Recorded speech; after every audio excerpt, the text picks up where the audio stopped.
الحمد لأهله والصلاة لأهلها أما بعد فأعوذ بالله من الشيطان الرجيم بسم الله الرحمن الرحيم كل نفس ذائقة الموت۔ اے انسان، تو جس دنیا میں مگن ہے یہ پانی ہے، یہ زندگی ایک دھوکہ ہے، ایک عارضی پڑاؤ جہاں کوئی آیا ہے تو ایک دن ضرور جائے گا۔ کیا تو نے کبھی سوچا کہ تیرا انجام کیا ہے؟ تو جس دولت، شہرت اور عزت کے پیچھے دوڑ رہا ہے وہ سب کچھ یہی رہ جائے گا، اور تو ایک سفید کفن میں لپٹا مٹی کے نیچے چلا جائے گا۔ اے بھائی، موت ایک ایسی حقیقت ہے جسے کوئی جھٹلا نہیں سکتا۔ نہ بادشاہ بچ سکا، نہ فقیر، نہ جوان، نہ بوڑھا، نہ بچہ۔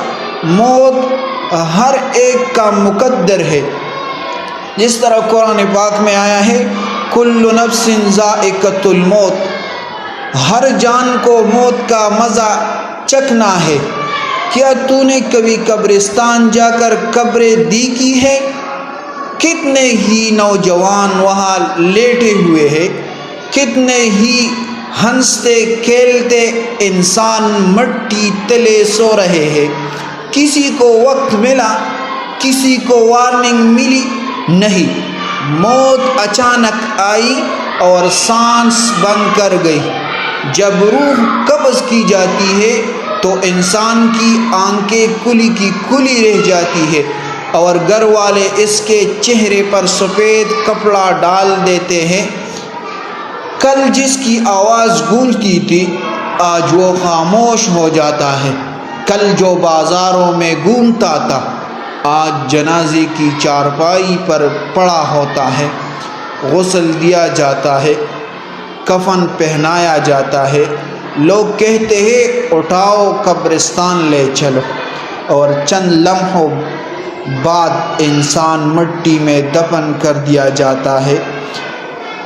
ایک قبر ایک تنگ و تاریک گڑھا جہاں کوئی ماں ساتھ نہیں جاتی، نہ باپ، نہ اولاد، نہ دوست، بس عمل ساتھ جاتا ہے۔ اگر عمل اچھے ہوئے تو قبر باغ بنے گی، اور اگر گناہوں میں زندگی گزری تو قبر عذاب سے بری ہوگی۔ ذرا سوچو، اگر آج تمہاری آنکھ بند ہو جائے تو کیا تم تیار ہو؟ کیا تمہارے پاس اتنے نیک اعمال ہیں جو قبر میں تمہارے ساتھ ہو؟ کیا تمہاری نمازیں مکمل ہے؟ کیا تم نے والدین کے حقوق ادا کیے؟ کیا تم نے جھوٹ، غیبت، فحاشی اور حرام کمانا چھوڑ دیا؟ نہیں نا، تو پھر دیر مت کرو، ابھی توبہ کرو، اپنے رب کے سامنے جھک جاؤ۔ کل کے انتظار میں مت رہو، کیونکہ موت کل کا انتظار نہیں کرتی۔ تو بھائیو، ہم نے جو باتیں کی اپنے سمجھ میں لاؤ اور اس پر عمل کرو۔ ہم دعا کریں گے، اے اللہ ہمیں موت کی تیاری کی توفیق دے، ہمیں نیک اعمال کی زندگی عطا فرما اور بہترین انجام عطا فرما۔ آمین ثم آمین یا رب العالمین۔